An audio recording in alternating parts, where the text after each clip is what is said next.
Aaron Rodgers steals the week. See what I did there? Yeah, it's the 41-year-old going to return for another NFL season. Plus, David Beckham going to receive the one accolade that has always eluded him. Hey, everyone, and welcome to Front Office Sports Today from FOS Studios in New York City. I'm Baker Machado. And I'm Renee Washington, TGIF. Thank you guys so much for joining us each and every weekday as we're chatting the biggest stories around the business and culture of sports. We also have former NFL player Brandon Copeland joining us to talk about his work with college athletes and NIL. But first, let's dive right into the shoot-around. Yeah, indeed, and let's start in the NFL. As we mentioned, the news that was widely expected to happen, Aaron Rodgers agreeing to a one-year deal with the Pittsburgh Steelers. And he is expected to attend mandatory minicamp next week, likely Tuesday, and this would mark his 21st NFL season. Now, we don't know the terms of the deal so far, but Rodgers has said in the past he would play for $10 million a year. Renee, the 41-year-old Rodgers' first game, interestingly, with the Steelers, Week 1 against the New York Jets on Sunday Night Football on NBC. It's almost like the NFL knew this was coming. Can't script it any better. I know Ian Rappaport, friend of the show, is reporting that that $10 million contract, including some incentives, is the expectation for Rodgers' one-year deal. But do you remember back in February when Steelers safety Deshaun Elliott said, leave his bleep at the retirement home? Well, they're now teammates, and he's not at the retirement home. He actually flew out this morning, to finalize the contract details. But it is interesting, Baker, because for the Steelers, they've had 6 different quarterbacks since Ben Roethlisberger retired back in 2022. Crazy. And they're wondering, is this the guy? Is he our QB1? And I think it depends. Do you get 4-time MVP Aaron Rodgers, or do you get post-Achilles tear Rodgers that was sacked 40 times, posted his lowest yards per attempt, and went 6-12 with the Jets? Good news, I think, for the Steelers, but I think for Mike Tomlin, who's never had a losing record during his tenure, they've had 6 consecutive postseason L's and haven't been able to win in the postseason. They're thinking this is the time to maybe break that streak and continue the winning ways. And it seems like Mike Tomlin was the reason why Rodgers ended up signing with the Steelers. And really, from process of elimination, it really was the Steelers and nobody else that would have been able to sign him anyway. I mean, the Giants ended up going with Russell Wilson and Jameis Winston instead of Aaron Rodgers. And then in Minnesota, which was, I think, his preferred destination, it seemed like,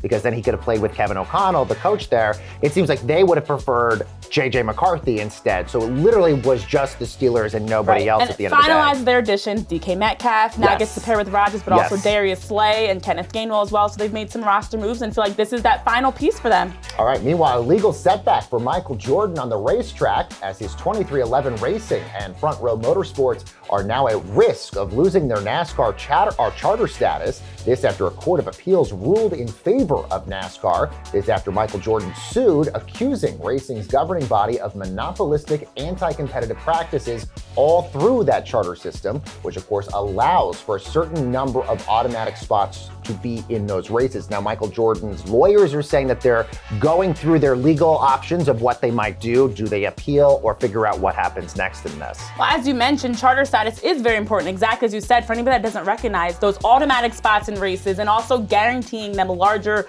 prize money payouts is important for any organization within racing, especially since Michael Jordan co-founded this as a way to expand the racing audience into Black communities and also just provide more opportunities for families.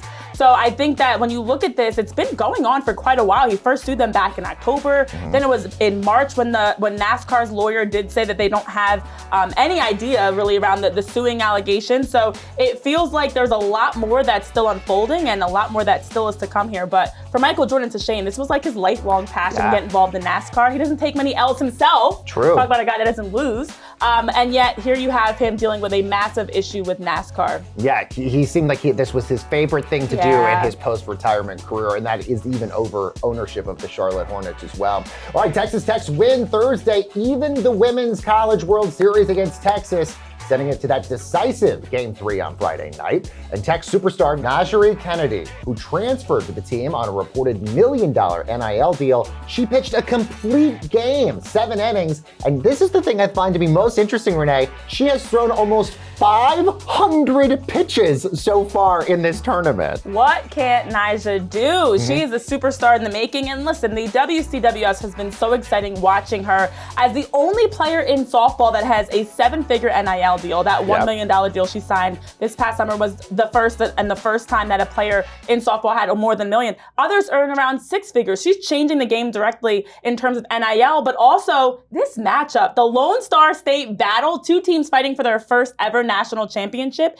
To see the numbers that they've had, they've already set multiple records leading up to this championship series, but also an average of 2.1 million viewers, game one, peaking at 2.8 million. And also that's an 11% increase from last year. So they're continuing the rise, and that game one was the fifth most watched college softball game ever on ESPN platforms. And they're not done yet, because the championship game tonight is going to prove who is the winner. Amen. And let's stay with women's sports, as we have a big WNBA rematch in Chicago Saturday between the Sky and the Indiana Fever. Now, Caitlin Clark is not going to play due to injury and is likely to return next week. But before her injury, the game was moved into the larger United Center to accommodate the increased fan interest. But without Caitlin Clark, ticket prices have now dropped 70%, according to TickPick.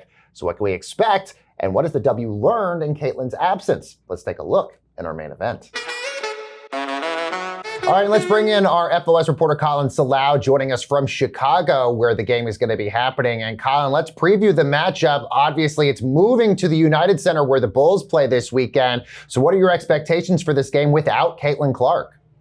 Yeah, I mean, they wanted to sell out the stadium is the first thing. They're moving it to United Center. It's the biggest capacity stadium in all of the NBA, among all of the NBA teams. So they had that opportunity last year. The Mystics sold out Capital One Arena, which is a little bit smaller. The expectation is that they would fill it. Obviously, with Caitlin Clark, there might not be that. But I think from a game standpoint, now you have maybe a more exciting game.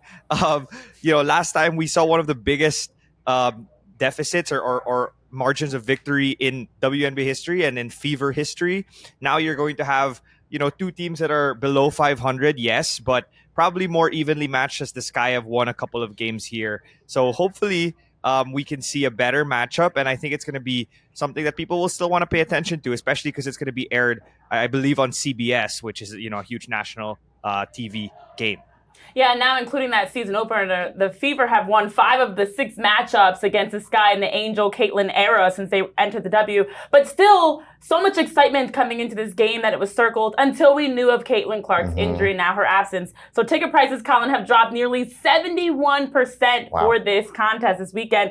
What do you think the WNBA has really learned when you look at how the league has been able to still get some solid ratings, including their last outing and other factors with Caitlin Clark out these last few games? I think it's a full picture of the Caitlin Clark effect, right? We've seen how strong the Caitlin Clark effect is, and we've seen kind of the whiplash effect when she's out. But we also see the staying power, and that is all under the Caitlin Clark effect. Fans are still continuing to watch Fever games. I think their first game where she was out was the 10th most watched game on NBA TV. The second game she was out was the most watched game on ION so far this year.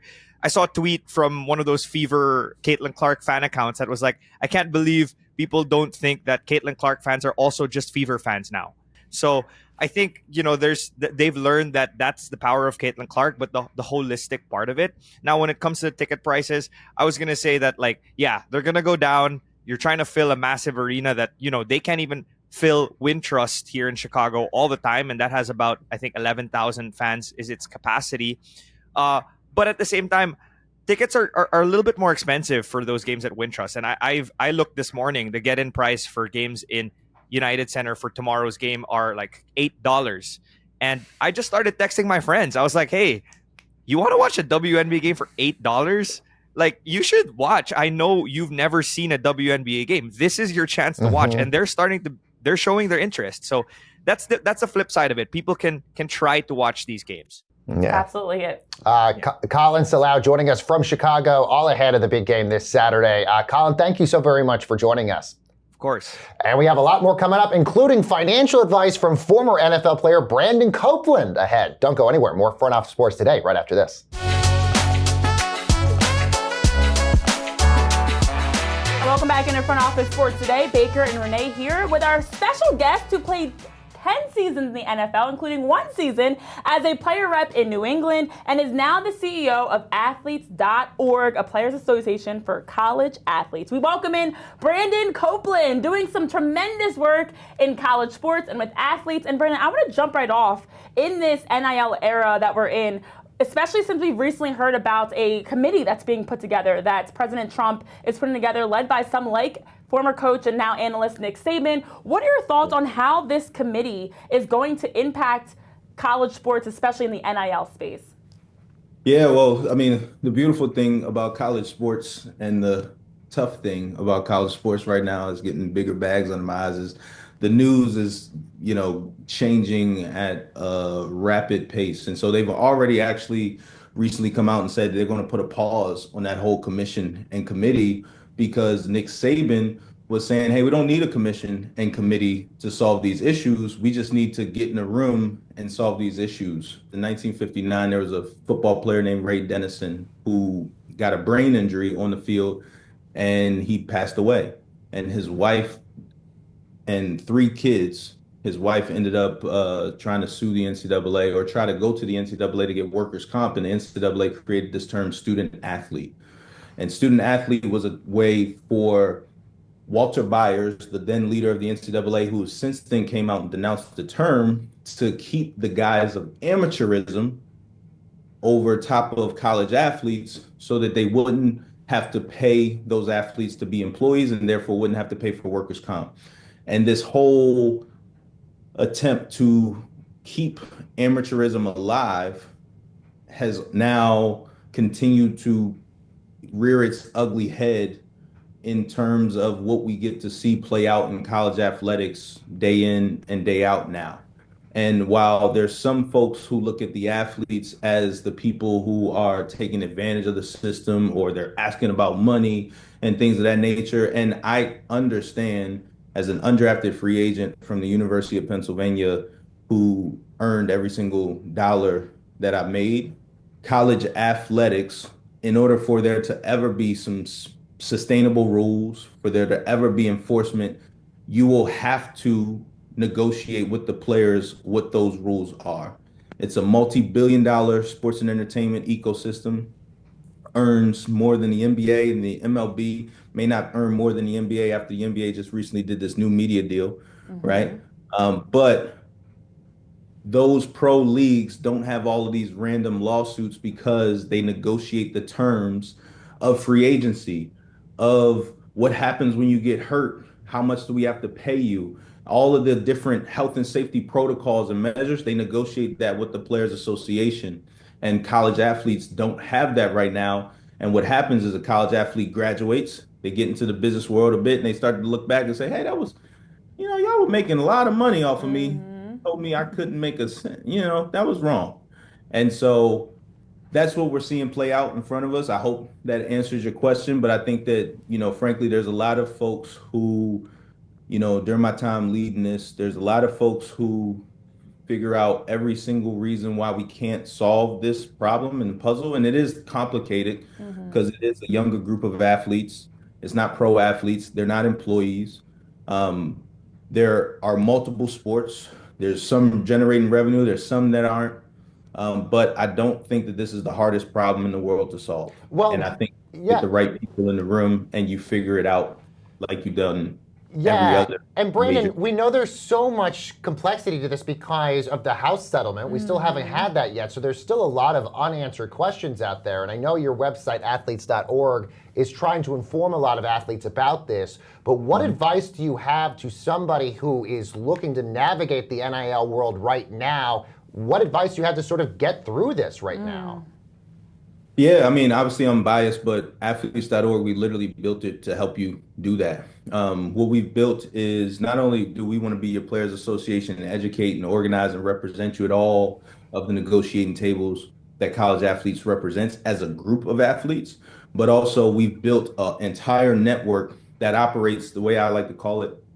Think of Airbnb, but instead of you seeing houses, you see agents, you see doctors, you see lawyers, you see financial advisors, you see accountants, and they're rated and reviewed by other athletes.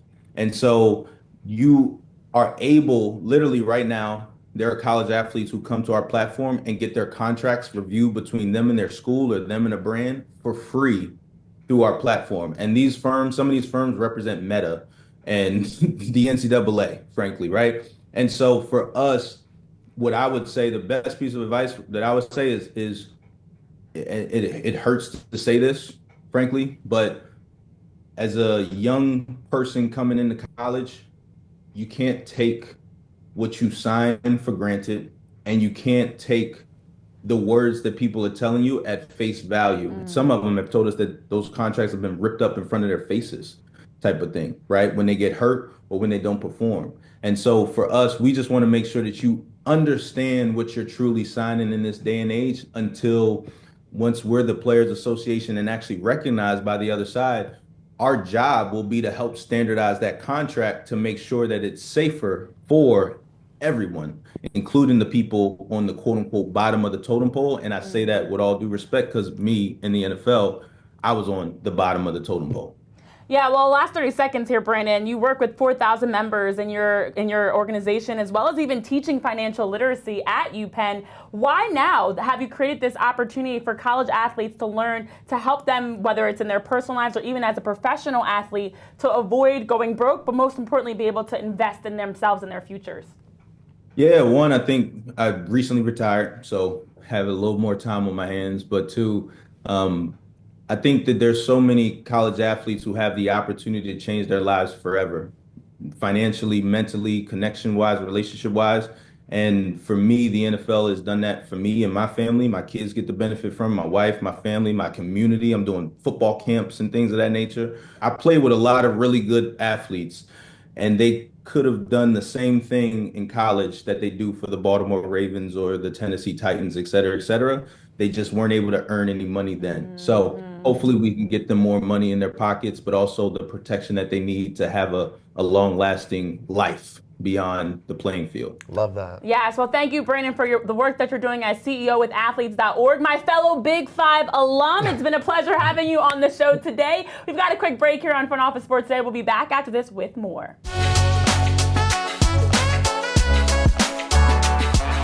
Welcome back into Front Office Sports Today. He's Baker, I'm Renee, and we've got a special guest joining us now. It's Eric Conrad, the Executive Vice President of Rights and Strategic Partnerships over at Sport Radar. Eric, welcome to the show. So nice to have you here. Oh, thank you for having me. Of I'm course. looking forward to spending some time with you all. And I am looking forward to seeing and continue to see how this partnership that you guys have at Sport Radar with Major League Baseball continues to play out. The league announced they had their best month of April in terms of viewership since 2017. How has this partnership helped really increase the fan engagement over the years? I do think Major League Baseball has always had an advantage that we at Sport Radar wanted to capitalize on. And that's the sheer infatuation that baseball fans have with statistics, data, and stats, right? And I think, it's driven by the fact that it's largely, team success is still driven largely by individual outcomes, right? The pitcher against the batter. And that just makes it easier to consume data and understand that data leads to certain outcomes. But I think we all know everyone's first fantasy league was a baseball league, right? So from the onset, we know that passion and that, as I said, infatuation was there. So going back to your question, I think we've had this long-standing relationship where we've been able to capitalize on the data that Major League Baseball makes available to us. One of the things that we're trying to focus on is predictive analytics, right? So it's not just that, we'll use, popular players these days and great players. Paul Skeens isn't just pitching to Aaron Judge, but how does Aaron Judge perform Paul Skeens, forcing fastball, right? And the level of data that we have available, like I was saying before, via StatCast, the speed that we can deliver it at after even applying our AI algorithms to tell a story and contextualize what that moment really means is one of those activations that just continues to drive that enthusiasm for sports, for MLB fans. Yeah, and as you talk about the data, the technology that's helping around that growth solutions, I'm curious to know which data points you feel are best indicative and represent a good representation of the fan experience and even just the changes in the sports landscape for fans. Sure. I mean, I think, giving credit to Major League Baseball, you just mentioned it as well, right? Their attendance is up, ratings on their national broadcast partners is up. They've been, I think, leaders in embracing embracing digital distribution for their live games. So now you've seen that average age of their fan dropping year after year. And we like to capitalize on that as well, right? Because digital distribution now becomes a bilateral engagement with the fan, right? So they can tell us what they're looking for, whether that's on their phone or via their smart TV, and we can deliver more customized, content in that way. So I think our focus will continue to be in collaborating with Major League Baseball, getting that data and distributing that data, right? That's the science. But how do we take that and create stories that engage the fan in a way that, again, keeps them watching longer, if that's, on MLB.TV, for example, or if they're on a sportsbook app, what are the other, bets and or, data points that will make them, engage and place more bets, right? Thank you so much for joining us here on the show. It's been a pleasure having you. And a big thanks to Eric from Sport Radar. And now let's see what's bubbling over at the FOS water cooler. All right, Renee, David Beckham, one of the most decorated people on the planet, is now receiving one accolade that has long eluded him. Yes, he's finally getting knighted. King Charles will officially bestow the honor, making him Sir David. This all during the King's birthday honors next week. This after almost a decade of missing out on the country's highest honorary title. But the best part, Renee, I love this. His wife, Victoria Posh Spice Beckham, will reportedly now take the name of Lady Beckham, which I love. Also, my drag name, by the way, is Lady Beckham. Well, I'm going to knight you. I'm kidding. Yes. Listen, first of all, it's insane that David Mr. Bennett like Beckham is 50 years old, because as I was reading the story, I was like, how and when did this happen? But also, when you talk about receiving the highest accolade with everything he's done on the soccer side, but even just giving back to the community, it makes sense. He finally gets knighted after 10 years. It's like the Titanic meme. It's been 84 years of waiting. I mean, he's English royalty, and being that he's the most capped player of all time for the men's soccer team for England. He's scored at 3 different World Cups, the only English player to ever do so. Captain 59 times, the accolades, we know them. They go on and go on. But beyond even playing, him and Victoria, they were a power couple when they first got married back in 99. And he's done so much even in the MLS in terms of what he's been able to provide for Inter Miami as someone that was part of founding them for $25 million that's now worth $1.2 billion. Yeah, basically $800 million he's accumulated over the course of his career. In addition to all the charitable work that he does, he's a UNICEF ambassador as well. But to think that he's waited 10 years for this honor, for a lot of us thought he already had it, is crazy. All right, coming up on the show next week, guys, NFL superstar receiver DeAndre Hopkins is going to join the show. He's going to chat about joining the Ravens, plus his future career in music. Ooh, you're going to love this. Well, have a good weekend, everyone. We'll see you next week. Tell me what I want. Bye. Oh, that's what, wouldn't that be good if you sang that? I wanna.